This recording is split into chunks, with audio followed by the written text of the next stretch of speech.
সবার ভয়ঙ্কর অবস্থা, আমার তো খুব ভয়ঙ্কর অবস্থা।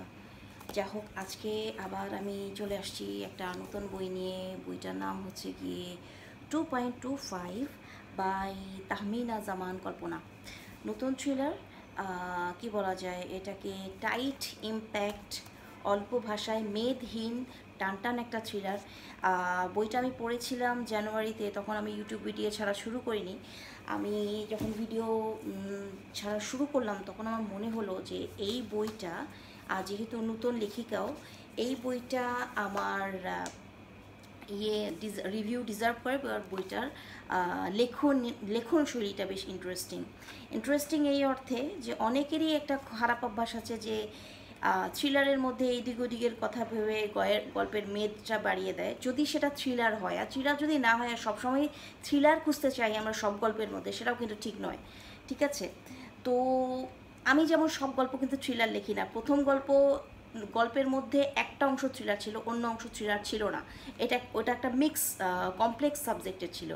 যেইটা থ্রিলার সেটা থ্রিলারই। এই গল্পটা খুব ফোকাসড একটা থ্রিলার, ফোকাসড, টাইট, ইম্প্যাক্ট, ধাপে ধাপে এগিয়ে যাওয়ার মতো একটা থ্রিলার এটা। এখন এই থ্রিলারের মধ্যে যেই জিনিসগুলো আমার খুব ভালো লেগেছে আমি সেটা বলি। লেখিকার মেদহীন লেখন শৈলী, কল্পনা তিনি খুব সুন্দর করে ফোকাস করে লেখাটা লিখেছেন। কোনো বাড়তি কথা নেই, কোনো জ্ঞানের ব্যাপার স্যাপার নেই। খুবই চমৎকার গল্পের প্লট, যেভাবে গল্পটাকে সাজানো হয়েছে সেটা খুব সুন্দর। শহরে হঠাৎ করে আমাদের অফিসার যারা আছেন, আর্মি অফিসার, তাদের হঠাৎ করে খুব নির্মমভাবে হত্যা করা হয়েছে। আর্মি অফিসার যারা, তারা এমনিতেই শারীরিকভাবে খুব চৌকস এবং অসম্ভব রকমের ফিট হন, তাদের উপরে হামলা করা কিন্তু এত সহজ নয়। তাদেরকে এভাবে নির্মমভাবে হত্যা করার পেছনের কারণ এবং কৌশলগুলো সেটা খুবই ভয়ঙ্কর এবং খুব অদ্ভুত, যার কারণে গোয়েন্দারা নেমে যায় এই কেস ইনভেস্টিগেশনের জন্য ধীরে ধীরে। এর সাথে সাথে প্যারালালি আরেকটা মানে নায়কোচিত, শুরুতে নায়কোচিত চরিত্র ছিল, তারপরে দেখা যায় যে নায়কোচিত চরিত্র ধীরে ধীরে একটা ডার্কার সাইড বেরোয়। আমরা পাঠকরা আন্দাজে বুঝতে পারি যে বেসিকলি এই করছে কাজটা, কেন করছে, কেন কিভাবে করছে, এইগুলো ধীরে ধীরে ধীরে ধীরে বেরিয়ে আসে। এখানে সব কিছু খুব চমৎকার ছিল সত্যিকারভাবে। আমি যদি বলি অ্যাজ এ থ্রিলার ইয়েতে, জনরায় খুব সুন্দর গল্প, ফোকাসড গল্প। কিন্তু এখানে, এবং গল্পটা বেশি বড় নয়, একটানে পড়ে ফেলার মতো গল্প, বড় যে 1-2 ঘন্টা আপনি টান পড়বেন, পড়ে শেষ করে ফেলতে পারবেন। গল্পটার মধ্যে সবচাইতে চমৎকার যেই ব্যাপারগুলো সেগুলো হচ্ছে গিয়ে ডায়লগস এবং ন্যারেশন। খুব লিমিটেডের মধ্যে খুব সুন্দর করে করা হয়েছে, কি বলে, ডিসক্রাইব করা হয়েছে।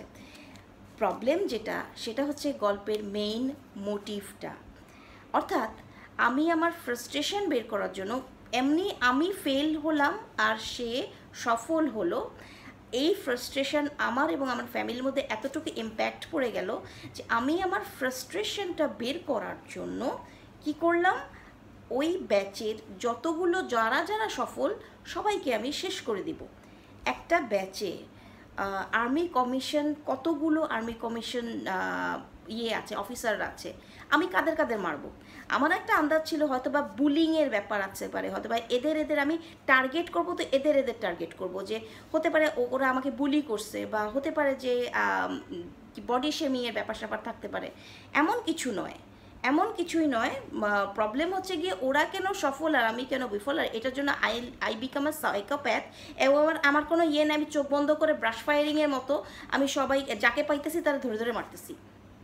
ব্যাপারটা এত মেধাবী একজন মানুষের এই ধরনের ব্যাপারটা আমার কাছে ঠিক খটমটে লাগলো, বেশ খটমটে ব্যাপারটা লাগলো। সাইকোপ্যাথ হলে পরেও তার কিছু একটা মোটিভটা আমার কাছে দুর্বল লেগেছে। প্রথমত মোটিভটা দুর্বল, এবং তার সাথে তার যে সহায়তা করেছে, যে তার ফ্যামিলির একজন সদস্য যে তাকে সহায়তা করেছে, সেই ক্ষেত্রে সেই ব্যাপারটা আমার কাছে একটু দুর্বল লেগেছে। কেন আমি বলি, একজন বিসিএস ক্যাডার, সরকারি গেজেটেড অফিসার, সে তা জেনে শুনে তার ফ্যামিলিতে একজন ভুল করে যাচ্ছে এবং সে তাকে সাহায্য করে যাচ্ছে।